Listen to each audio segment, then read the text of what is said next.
سڵاو ڕێز بۆ ئێوە بینەری خۆشەویستی تەلەڤیزیۆنی کۆمەڵە بە یارمەتی هاوڕێیانی هاوکارم لە خزمەت ئێوە عەزیزدان بۆ پێشکەشکردنی گەشتی هەواڵەکانی سەر لە بەیانی ئەمڕۆی دووشەمە. سەرەتا سەردێڕی گرنگترین هەواڵەکان. برینداربوونی 4 کۆڵبەر لە ڕوانسەر. ناڕوونی چارەنووسی هاوڵاتیەکی بەندکراو لە مەریوان. خۆکوژی مێر منداڵێکی تەمەن 15 ساڵ لە بانا.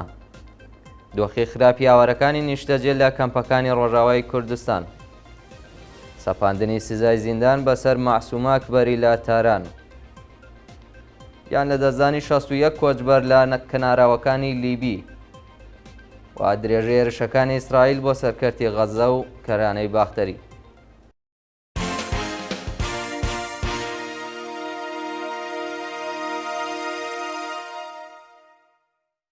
درێژەی هەواڵەکان. برینداربوونی 4 کۆڵبەر لە ڕەوانسەر. ڕۆژی یەکشەمە 26 سەرماوەزی 1402 لە ڕووداوێکی هاتوچۆدا لە مێحوەری ڕوانسەر بۆ پاوە 4 کۆڵبەر بریندار و شۆفێری ئۆتۆمبیلێک گیانی لەدەستداوە. بە پێی راپۆرتی کۆڵبەر نیۆز ڕۆداوەکە لە نێوان دوو ئۆتۆمبیلی سەواری سەمەند و وانێتێکی پەیکان لە نزیکی گوندی قۆڕی خەڵای سەر بە شارۆچکەی شاهۆ لە جادەی نێوان ڕوانسەر بۆ پاوە ڕوویداوە. بەهۆیەوە شۆفێری وانێتەکە دەست بە جێگیانی لەدەستدا و 4 کۆڵبەری سەرنشینی سەمەندەکە بریندار و ڕەوانەی نەخۆشخانە کراون. ناڕوونی چارەنووسی هاوڵاتیەکی بەندکراو لە مەریوان. بە پێی راپۆرتی ناوەندەکانی مافی مرۆڤ چارەنووسی هاوڵاتیەکی خەڵکی گوندی سەردووشی مەریوان بە ناوی عادڵ پیرۆزی تەمەن 28 ساڵ کە ماوەی 27 ڕۆژە لەلایەن هێزەکانی ڕژیمەوە ڕفێنراوە بە ناڕوونی ماوەتەوە بنەماڵەکەی نیگارانی دۆخی تەندروستی ناوبراون. عادڵ پیرۆزی ڕۆژی دووشەمە 29 خەزەڵوەری 1402 لەلایەن ئیدارەی تەلاعەتی مەریوانەوە بانکێشت و دەست بەسەر کراوە. ناوبراو 4 ساڵەوە بەریش لەلایەن دەستگای قەزای حکوومەتەوە بە تۆمەتی هاوکاری لەگەڵ یەکێک لە حیزبە نایارەکانی ڕژیم بە 2 ساڵ زیندان مەحکوم کرابوو. شایانی باسەکە عادڵ لە ماوەی بەندکرانیدا لە دەست ڕاگەیشتن بە پارێزەر و چاوپێکەوتن لەگەڵ بنەماڵەکەی بێبەش کراوە. خۆکوژی مێر منداڵێکی تەمەن 15 ساڵ لە بانا. ڕۆژی یەکشەمە 26 سەرماوەست مێر منداڵێکی تەمەن 15 ساڵی خەڵکی بانە بە ناوی دیاکۆ عەلی نژاد لە ڕێگەی هەڵواسینی خۆی کۆتایی بە ژیانی هێنا. جێگای ئاماژەیە کە هێشتا هۆکاری خۆکوژیە و مێر منداڵە ڕوون نییە، بەڵام چالاکانی مەدەنی لەو بوارەوە دەڵێن پەرەسەندنی هەژاری و بێهیوایی لە نێوان لاوان و بە تایبەتە و پارێزگانەی نرخی بێکاری و هەژاریان لەسەرەوەی ئاماری پارێزگاکانی دیکەیە هۆکاری سەرەکی چوونە سەرەوەی ئاماری خۆکوژی منداڵانە لە ئێران. بۆ نمونە لە شارە سنووریەکانی کوردستان بەشێکی زۆر لە منداڵان بەهۆی هەژاری بنەماڵەکانیان ڕوویان لە کۆڵبەری کردووە و وازیان لە خوێندن هێناوە لە کاتێک لەسەر سنوور کۆڵبەری دەکەن لەلایەن هێزەکانی ڕژیمەوە دەدرێنە بەر لێدان و ڕاستەوخۆ تاقییان لێ دەکرێت. دۆخی خراپی هاوارەکانی نیشتەجێ لە کەمپەکانی ڕۆژاوای کوردستان. بە پێیاماری نەتەوەیە گرتووەکان 3885 خێزان لە 17 کەمپی باکوور و ڕۆژهەڵاتی سووریا ژیان بەسەرەبەن و لە سەرمای سەختی زستاندا 145239 دانیشتووی نێو کەمپەکان پێویستیان بە یارمەتی مرۆییە.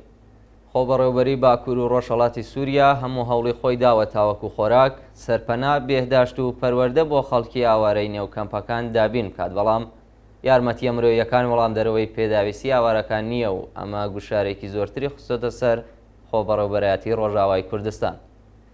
زۆر جار هێزەکانی تورکیا و ڕژیمی بەشار ئەساد ڕێگە بە گەیشتنی یارمەتیە نێوداوڵەتیەکان دەگرن، بۆ نمونە لە گەڕەکەکانی شێخ مەقسوود و ئەشرەفیەی حەلەب. ڕژیمی ئەساد هەزاران کەسی گەمارۆداوە و ڕێگە نادات پێداویستیەکان بەدەستیان بگات. شایانی باسە کە بە دوای هێرشەکانی ئەرتەشی تورکیا لە ساڵی 2018 بۆ سەر عەفرین 400,000 دانیشتوویە و کانتۆنا بۆ ناوچەکانی دیکە کۆچیان کرد. هەروەها ساڵی 2019 دەوڵەتی تورکیا هێرشی کردە سەر ناوچەکانی سریکانی، گرێسپی، تەلتەمەر و زرکان و 500,000 کەسی دیکە ئاوارە بوون. کۆبوونەوەی ماڵدزراوانی شرکەتی پارس خۆدرۆ پیشتازمێهر لە تاکستان. ڕۆژی یەکشەمە 26 سەرماوەزی 1402 تاوی ماڵدزراوانی شرکەتی پارس خۆدرۆ و پیشتازمێر لە ناڕەزایەتی بە تاڵانکردنی داراییەکانیان لە بەردەم شیرکەت کۆبوونەوە. بەپێی راپۆرتەکان ماڵدەزراوانی ئەو شیرکەتە بە مەبەستی کڕینی ئۆتۆمبیل پارەیان بە بەڕێوەبەرانی ئەو شیرکەتە داوە، بەڵام ئۆتۆمبیلەکانیان ڕادەست نەکراوە و دارایەکانیان تاڵان کراوە. ڕۆژی یەکشەمان ناڕازیان بە ڕاستنی سفرەی بەتاڵ لە بەردەم شیرکەت خوازیاری جێبەجێکردنی داخوازیەکانیان بوو. مەراسمی ساڵڕۆژی گیانباخکردنی سروش پوورەحمەدی لە زیباکەناری گیلان. ڕۆژی یەکشەمە 26 سەرماوەزی 1402 تاوی مەراسمی ساڵڕۆژی گیانباخکردنی سروش پوورەحمەدی لە ڕەوتی شۆرشی ژینە لە زیباکەناری گیلان بە بەشداری بنەماڵە و خەڵکی ئازادیخواز بەڕێوەچوو. سروش پوورەحمەدی سەرەتای مانگی سەرماوەزی 1401 لەلایەن هێزەکانی ڕژیمەوە ڕفێندرا و پاش چەند سەعات شکنجەدان لە ڕێگەی دەرمان خواردکردنەوە ژاراوێ و ئازاد کرا. ئەو هاوڵاتیە پاش ئازادی بەهۆی تێکچوونی باری تەندروستی لە نەخۆشخانە بەستەری کرا و بەڵام ڕۆژی 26 سەرماوەز گیانی لە پێناوە ئازادی و بەرابەریدا بەخت کرد. ڕۆژی یەکشەمە مەراسمی ساڵڕۆژی سروش لە ژێرگوشاری هێزە ئەمنیەکان بەڕێوەچوو وە ڕێگەیان نەدا دژ بە حکوومەت دروشم بەرز بکرێتەوە. سەپاندنی سزای زیندان بەسەر مەعسوومە ئەکبەری لە تاران. بەپێی راپۆرتەکان مەعسوومە ئەکبەری لە دەست بەسەرکراوانی شۆڕشی ژینە لەلایەن دەستگای قەزای ڕژیمەوە بە 2 ساڵ زیندان مەحکوم کراوە. بەپێی زانیاریەکان مەعسوومە ئەکبەری بە تۆمەتی ئیجماع و تەبانی دژ بە ئەمنیەتی نەتەوەیی بە 2 ساڵ زیندان مەحکوم کراوە. ناوبراو ساڵی 97 هەتاویش دەست بەسەر و بە تۆمەتەکانی ئیجماع و تەبانی و تەبلیغ دژی نیزام بە 6 ساڵ زیندان مەحکوم کرا، بەڵام سزاکەی لە دادگای پێداچوونەوە بۆ 2 ساڵ گۆڕدرا. دەست بەسەرکردنی مێر منداڵێکی بەلوچ لە خاش. ڕۆژی هەینی 25 سەرماوەزی 1402 مێر منداڵێکی بەلوچی خەڵکی خاش بە ناوی مۆبین تەرشابی مرادزەهی تەمەن 17 ساڵ لەلایەن ئیتلاعاتی سپای پاسدارانەوە دەست بەسەر کرا.